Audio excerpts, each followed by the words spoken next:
ज्ञान अध्याय 4।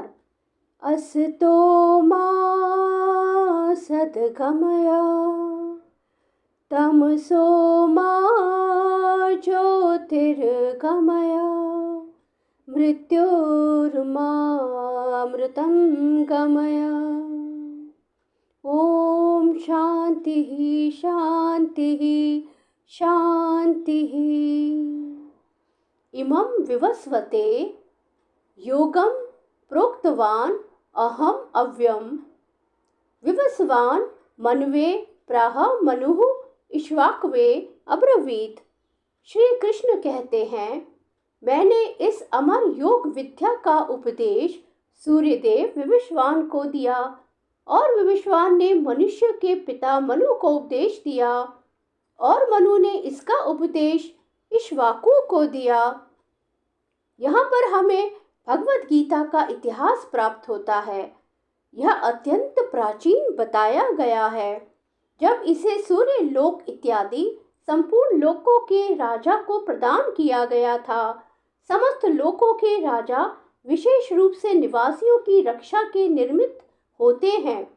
अतः राजनीय वर्ग को भगवत गीता की विद्या को समझना चाहिए, जिससे वे नागरिकों पर शासन कर सके और उन्हें काम रूपी भव बंधन से बचा सके। मानव जीवन का उद्देश्य भगवान के साथ अपने शाश्वत संबंध के आध्यात्मिक ज्ञान का विकास है और सारे राज्यों तथा समस्त लोकों के शासनाध्यक्षों को चाहिए कि शिक्षा, संस्कृति तथा भक्ति द्वारा नागरिकों को यह पाठ पढ़ाए। इस मनवंतर में सूर्यदेव विवस्वान कहलाता है, यानी सूर्य का राजा, जो सौर मंडल के अंतर्गत समस्त ग्रहों लोकों का उद्गम है। ब्रह्मा जी ने कहा है, मैं उन श्री भगवान गोविंद की पूजा करता हूँ जो आदि पुरुष है और जिनके आदेश से समस्त लोकों का राजा सूर्य प्रभुत शक्ति तथा ऊष्मा धारण करता है। यह सूर्य भगवान के नेत्र तुल्य है और यह उनकी आज्ञानुसार अपनी कक्षा को तय करता है। सूर्य कृष्ण के आदेश पर घूमता है और भगवान कृष्ण ने विवस्वान को भगवत गीता की विद्या समझाने के लिए अपना पहला शिष्य चुना।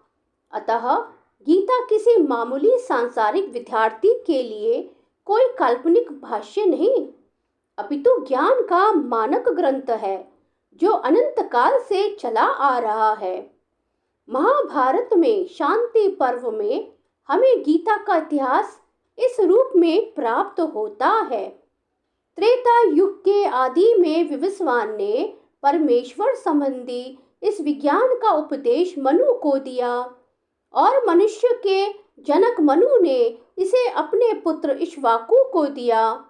इक्ष्वाकु इस पृथ्वी के शासक थे और उस रघुकुल के पूर्वज थे जिसमें भगवान श्री राम ने अवतार लिया।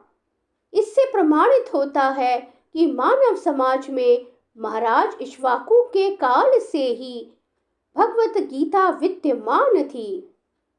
क्योंकि भगवत गीता वेदों के ही समान है, क्योंकि इसे श्री भगवान ने कहा था, अतः यह ज्ञान अपौरुषेय है।